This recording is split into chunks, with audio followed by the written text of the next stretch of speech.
União da alma e do corpo. Em que momento a alma se une ao corpo?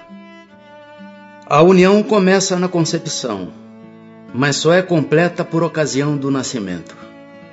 Desde o instante da concepção, o espírito designado para habitar certo corpo, a este se liga por um laço fluídico que cada vez mais vai se apertando até ao instante em que a criança vê a luz. O grito que o recém-nascido solta anuncia que ela se conta no número dos vivos e dos servos de Deus.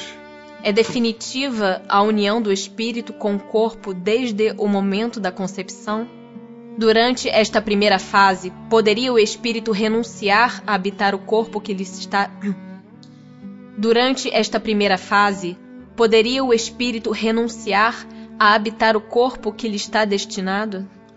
É definitiva a união no sentido de que outro espírito não poderia substituir o que está designado para aquele corpo. Mas como os laços que ao corpo o prendem são ainda muito fracos, facilmente se rompem e podem romper-se por vontade do espírito, se este recua diante da prova que escolheu. Em tal caso, porém, a criança não vinga. Que faz o espírito se o corpo que ele escolheu morre antes de se verificar o nascimento? Escolhe outro. Qual a utilidade dessas mortes prematuras? Dão-lhes causa, as mais das vezes, as imperfeições da matéria. Que utilidade encontrará um espírito na sua encarnação em um corpo que morre poucos dias depois de nascido? O ser não tem então consciência plena da sua existência. Assim, a importância da morte é quase nenhuma. Conforme já dissemos, o que há nesses casos de morte prematura é uma prova para os pais. Sabe o espírito previamente que o corpo de sua escolha não tem probabilidade de viver? Sabe-o algumas vezes. Mas se nessa circunstância reside o motivo da escolha, isso significa que está fugindo à prova. Quando falha por qualquer causa a encarnação de um espírito, é ela suprida imediatamente por outra existência?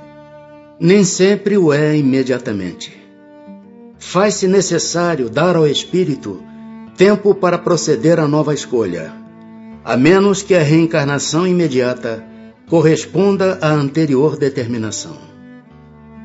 Uma vez unido ao corpo da criança, e quando já lhe não é possível voltar atrás, sucede alguma vez deplorar o espírito a escolha que fez? Perguntas se como homem se queixa da vida que tem? Se desejara que outra fosse ela? Sim. Se arrepende da escolha que fez? Não, pois não sabe ter sido sua a escolha.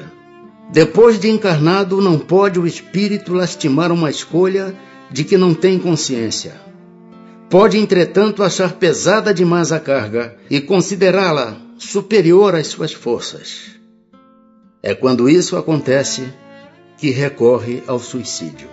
No intervalo que medeia da concepção ao nascimento, goza o espírito de todas as suas faculdades? Mais ou menos, conforme o ponto em que se ache dessa fase, porquanto ainda não está encarnado, apenas ligado. A partir do instante da concepção, começa o espírito a ser tomado de perturbação, que o adverte, que lhe soou o momento de começar nova existência corpórea. Essa perturbação cresce de contínuo até o nascimento. Nesse intervalo, seu estado é quase idêntico ao de um espírito encarnado durante o sono. À medida que a hora do nascimento se aproxima, suas ideias se apagam, assim como a lembrança do passado, do qual deixa de ter consciência na condição de homem logo que entra na vida. Essa lembrança, porém, lhe volta pouco a pouco ao retornar ao estado de espírito. Imediatamente ao nascer, recobra o espírito a plenitude das suas faculdades? Não. Elas se desenvolvem gradualmente com os órgãos. O espírito se acha numa existência nova. Preciso é que aprenda a servir-se dos instrumentos de que dispõe. As ideias lhe voltam pouco a pouco como uma pessoa que desperta e se vê em situação diversa da que ocupava na véspera. Não sendo completa a união do espírito ao corpo, não estando definitivamente consumada, senão depois do nascimento, poder-se-á considerar o feto como dotado de alma? O espírito que o vai animar existe, de certo modo, fora dele. O feto não tem, pois, propriamente falando, uma alma, visto que a encarnação está apenas em via de operar-se. Acha-se, entretanto, ligado à alma que virá a possuir. Como se explica a vida intrauterina? É a da planta que vegeta. A criança vive vida animal. O homem tem a vida vegetal e a vida animal, que pelo seu nascimento se completam com a vida espiritual. Há de fato, como o indica a ciência, crianças que já no seio materno não são vitais? Com que fim ocorre isso?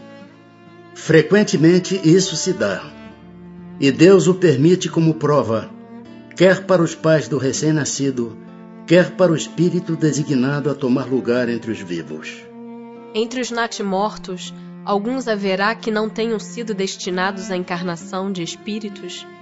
Alguns há, efetivamente, a cujos corpos nunca nenhum espírito esteve destinado. Nada tinha que se efetuar para eles. Tais crianças, então, só vêm por seus pais. Pode chegar a termo de nascimento um ser dessa natureza?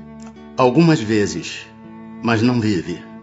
Segue-se daí que toda criança que vive após o nascimento tem forçosamente encarnado em si um espírito? Que seria ela se assim não acontecesse? Não seria um ser humano. Que consequências tem para o espírito o aborto? É uma existência nulificada e que ele terá de recomeçar.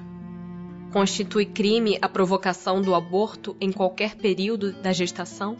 Há crime sempre que transgredis a lei de Deus.